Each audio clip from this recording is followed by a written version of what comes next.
So, I finally saw Star Wars Tales of the Underworld, which took a bit longer because of Andor and other things. And, well, this is the third of the Star Wars Tales of the series. And why does this even exist? Before I really get into my review, I have to say that I'm recording this video ahead of time. I'm currently on vacation, so as you can see behind me, this has been progressed quite a lot by this point because this is dropping in a few weeks. I'm recording this a few weeks ahead of time so that I have something dropping during my vacation. So if you're waiting for a Jedi mock update, sorry, not this week, it will be next week. Anyway, Tales of the Underworld is, yeah, very pointless, as you can see in the title. I thought Tales of the Jedi was good. I really liked that. I enjoyed both arcs, especially the Dooku arc, but I mean, Ahsoka was cool as well. I have like extensive reviews on my channel about that, so if you want to check that out, you can do that. But yeah, I thought Tales of the Jedi was good. And then with Tales of the Empire, I thought the Morgan Elsbeth storyline was good. Not so much Barriss Offee. I had, my issues with that. Again, there are reviews, but yeah, I was disappointed with how that played out. But yeah, I was very disappointed with this series, even though my expectations were quite low, because we got a trailer a couple of months ago, and we saw that this would be about Asajj Ventress and Cad Bane. So let's talk about Asajj Ventress first, because this is a character that, a lot of people seem to really love, and people really love her story arc throughout the Clone Wars, and then they really love Dark Disciple, and then a lot of people really seem to love when she came back in the Bad Batch, and I am not a person like that whatsoever. I don't really understand the appeal for Asajj Ventress. I never really have. I thought, she looked cool back in the 2003 Clone Wars series, like interesting character design, and then the way she was the assassin for Dooku for a while in Clone Wars. I'm like, okay, cool, but you're gonna die at some point.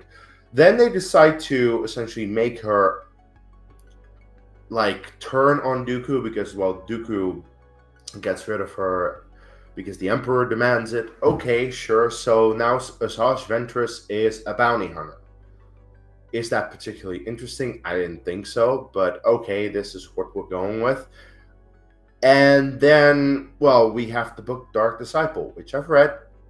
And the book Dark Disciple shows how she teams up with Quinlan Vos, actually, becomes romantically involved with Quinlan Vos, but then at the end, she dies. And I was like, okay, well, that is probably how it should be, because, we don't see her in Revenge of the Sith or any of the other movies or whatever, so she should not really be in there, right? Well, then the Bad Batch Season 3 came out, and while I overall really liked the Bad Batch Season 3, I did not like that episode because I just didn't understand the return of Asajj Ventress. Like, why is she back?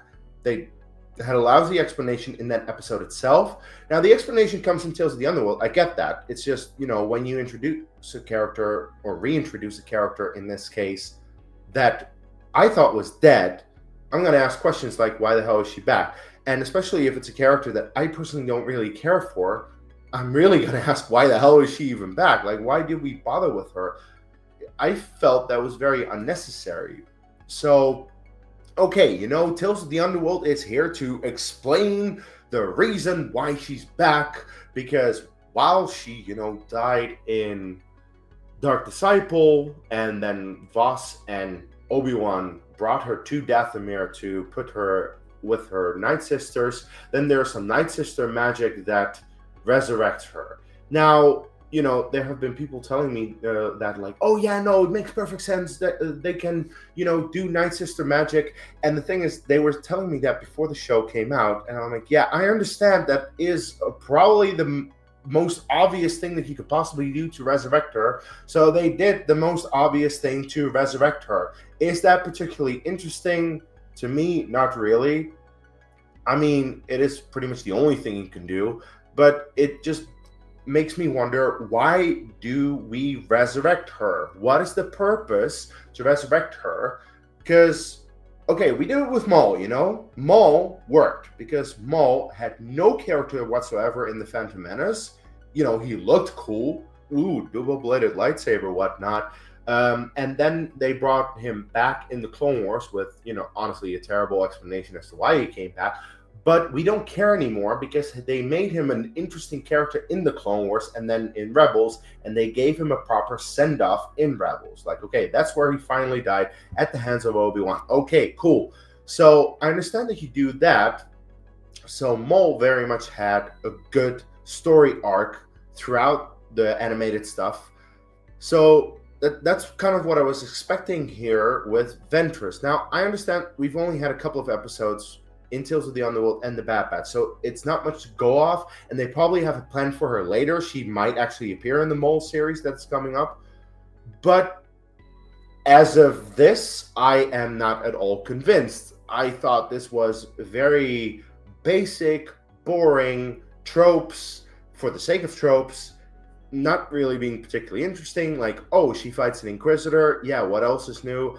She meets a young Jedi. Okay, is this young Jedi anyone of note? No, not really. His name is Lyko. As far as I know, that name doesn't ring any bells. In these episodes, we don't really learn much about him because they're very short episodes and they can't really do much. Is that story going to go anywhere? I have no idea. Maybe.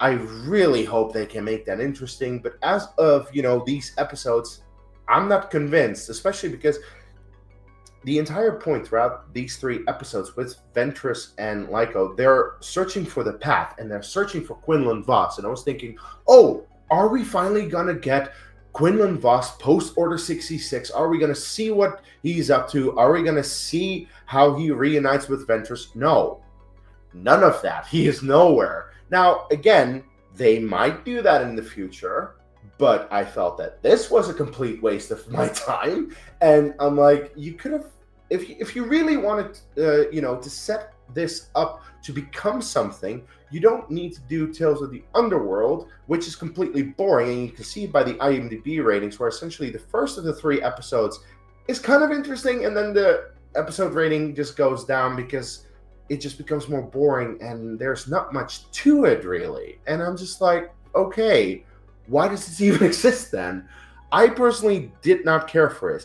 Please let me know in the comments if you are a fan of Asajj Ventress, if you care about this, what it is that made you care, because I am probably the wrong target audience, I suppose.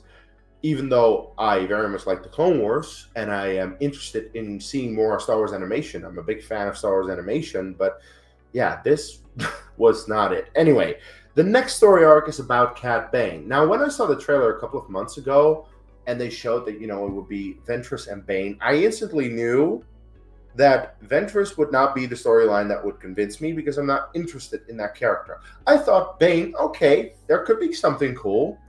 Unless you make him a kid and we show how he was somewhat sympathetic when he was younger. Oh. This trope, again, this is all tropes. This entire thing is tropes that we see 10 billion times before. And I don't understand why they make a character like Cad Bane sympathetic.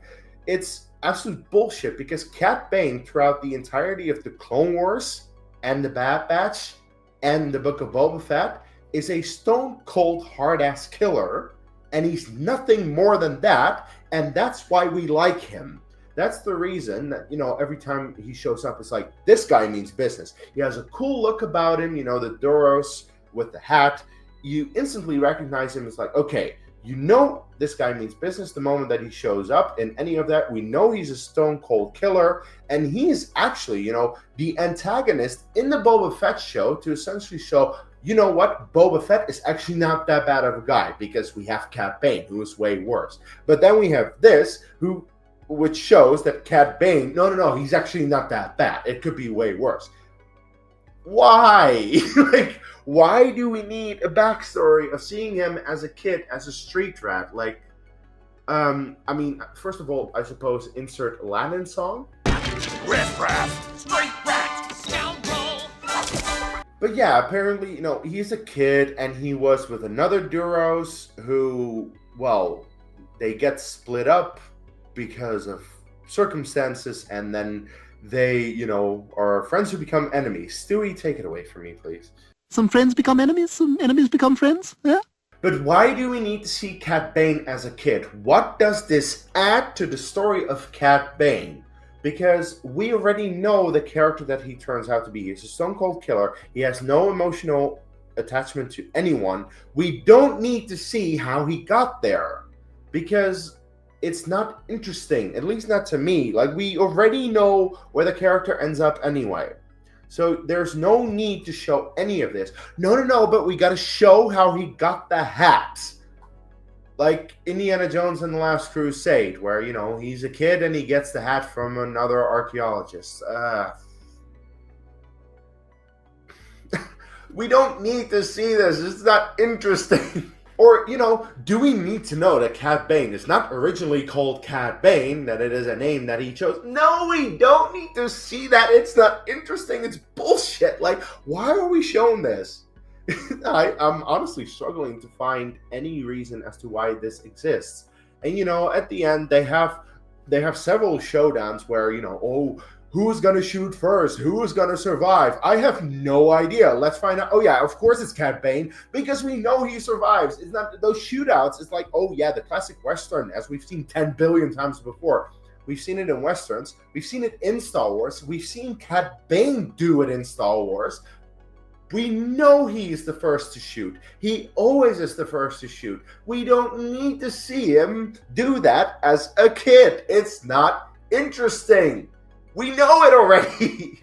It's the most predictable shit that I can possibly think of. And they did everything that they could have done exactly the way anyone could have predicted it, I feel. I don't feel that any of the stories that they showed us in regards to, both Ventress and Bane showed us anything new or interesting. There's nothing that was done in these episodes where I'm like, oh, now I'm going to really think different about this character.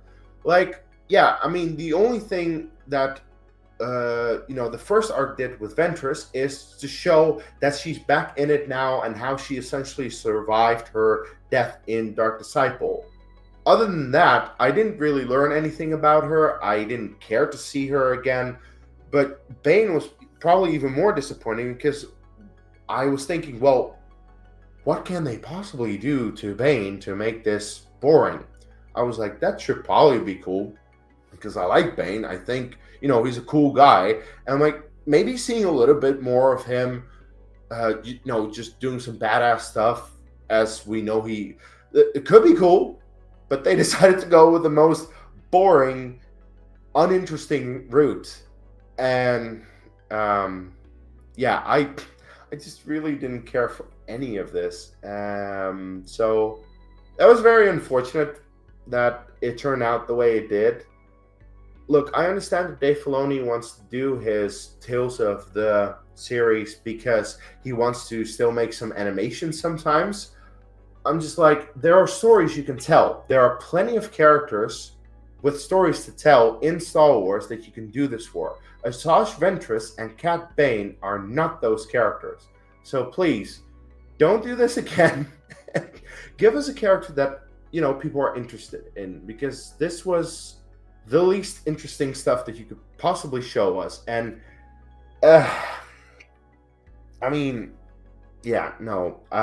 this was not it for me, but that's enough of me ranting. Let me know what you think. Let me know if you agree with me or you disagree with me. Look, all opinions are valid. I just really didn't care for this. And, maybe if you let me know what you did like about it, then maybe I can see it in a different light. But, I think it's pretty obvious that I didn't care for any of this. But anyway, that's about all I have to say. Please subscribe to my channel and, see how I'm building a big Lego Jeddah mock, like Jeddah City under the UCS Star Destroyer. This is, a couple of weeks ago, so this is definitely more advanced now, because I hope that a lot of Bricklink orders came in and I was able to progress a lot more. So check out that series. It's doing quite well. I'm very happy with how it's doing, and I'm also very happy with how the mock is turning out, to be fair. Subscribe to the channel, check out more videos, like the video, please, and I'll see you next time, and until then, may the force be with you.